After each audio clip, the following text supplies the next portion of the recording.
How are you? Good. How are you doing? Hiya. How are you? Not that, but no, that was wonderful. That I'd read so many coming of age movies that were just so offensive in a way that just write teenagers as just these characters that are just completely one-dimensional, that are riddled with insecurities and that are just mean. And you know, I'm only a couple of years from being a teenager, and that's not how it was. And so I think this movie and this script and Jesse Andrews' book just captured it so perfectly. Just the neurosis of a teenager and what they're thinking constantly, just how everyone perceives them and how they just really, just especially from Greg's point of view, how this certain type of character can come across like that, and just how have everyone at arm's length because they're so terrified of rejection. And also it was really, really, really funny. You really shaved your head? Yes. Oh, fantastic. And how did that feel? Yeah. It didn't feel liberating. It didn't feel freeing, like everyone had said it would, who had no idea because they'd never shaved their head before. I felt I didn't feel like myself. I felt, you know, repulsive. Not repulsive, like that's a very strong word, but yeah, I just didn't feel like I didn't feel feminine. And I think that's more because of how I was comparing myself to other people and how inaccessible, you know, beauty standards are for women. It's catastrophic. It's so hard. And to suddenly not feel feminine and beautiful and not have the looks that you used to get in, like when you walk down the street, and you just feel very, very invisible. It made me feel very angry. Yeah. Mm-hmm. That kind of informed that you're playing the part then. No, it did. It was the best thing I did for the role, because if I was wearing a ball cap that was kind of like a neck brace and you couldn't really move with it, then I wouldn't have been able to get that performance at all.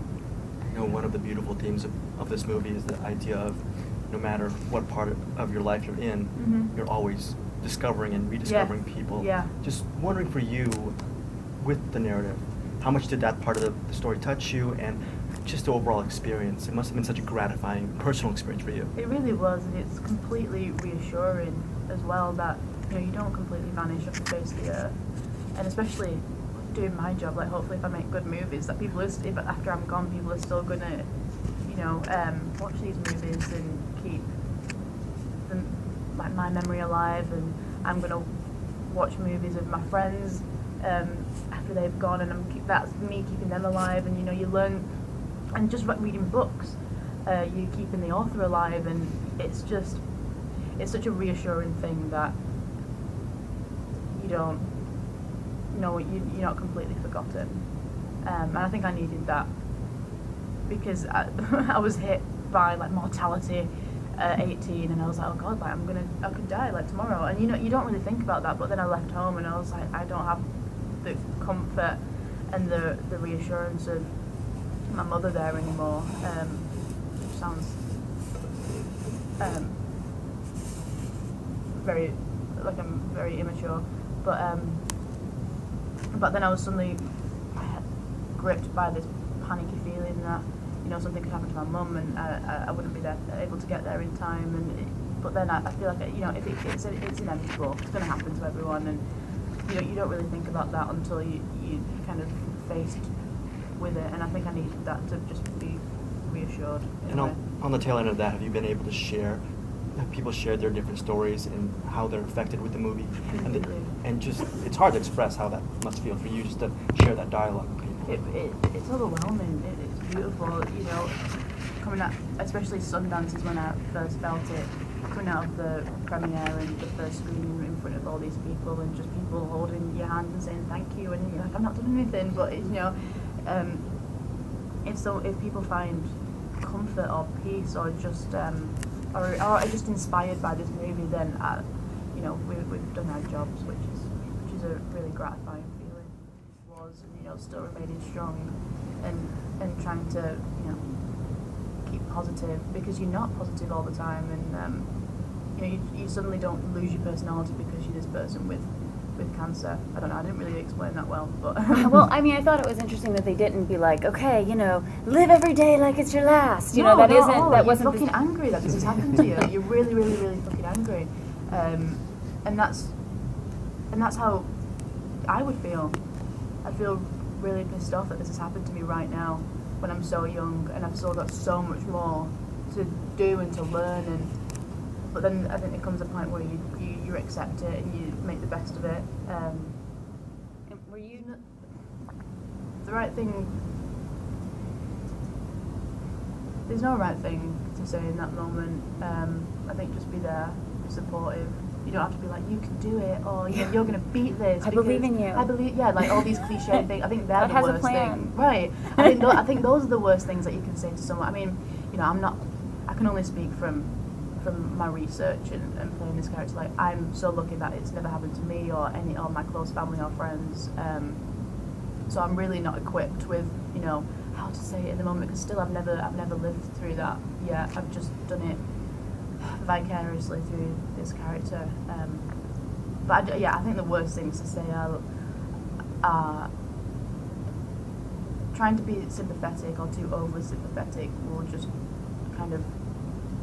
you'll just put like a big red circle around it and you'll highlight it a bit too much. And I think maybe just carrying on as normal is the best thing to do. And I mean, I don't know. I just fucking don't know. It's such a hard question. I've not been through it. Yeah. Was acting a natural instinct for you as a child, or did that form of communication and craft kind of grow as you grew up through? I think I tried everything as a kid, like ballet, gymnastics, and acting.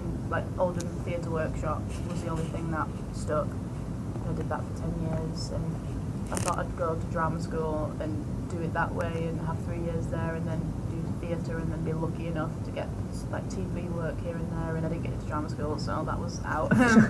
But then this crazy journey happened and I just went with it, and I tried to hold on by the skin of my teeth as much as possible, and it was never in my wildest dreams that I'd be here.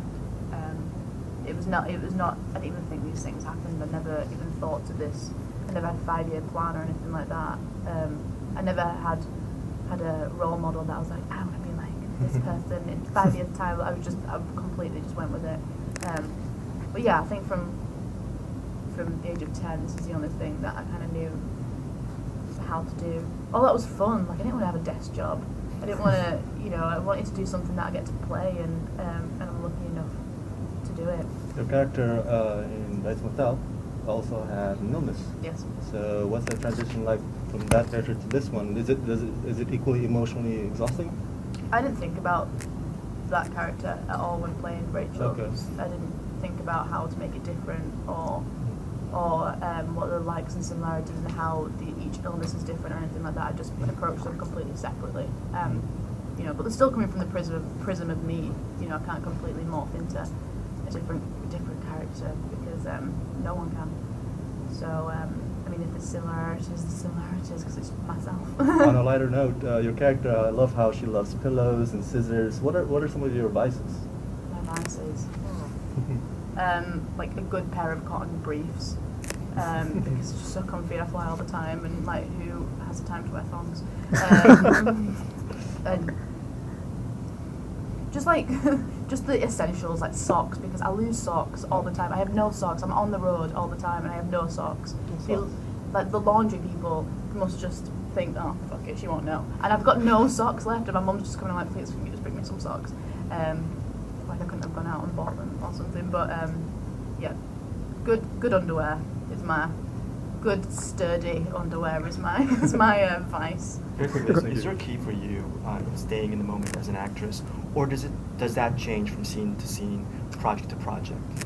What do you mean? Like when you're actually acting a scene, and there's cameras all around you. You've got to be in the moment completely. You've got to give everything to it. You can't be thinking about like what's for lunch. You can think about that when the cameras stop rolling, like how long until lunch because I'm starving. But in the moment, you have to give everything to the role, and you can tell if someone's phoning it in. You really can, and I really try not to do that. I really try. I tried to be as focused in it as possible. A girl who had the same leukemia as Rachel did, and her dad had leukemia the year prior.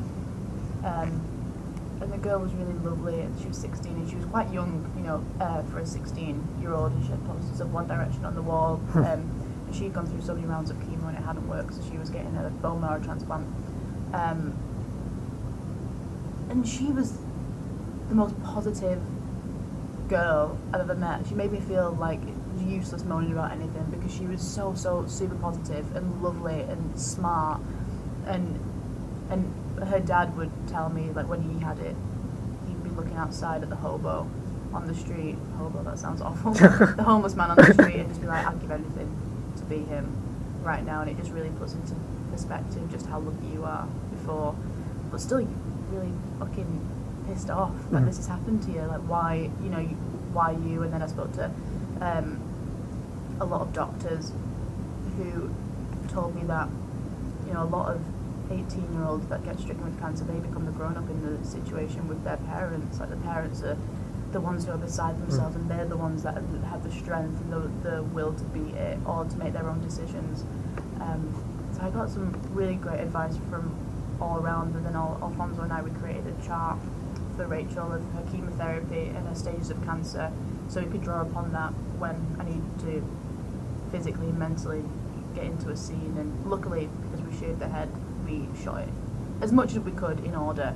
So my arc from start to finish was much more linear, which really helped me emotionally, which was really nice that they did that. Thank you guys. Thank you. Oh, thank you. Thank you very much. Can I get a selfie with you? Yes, of course.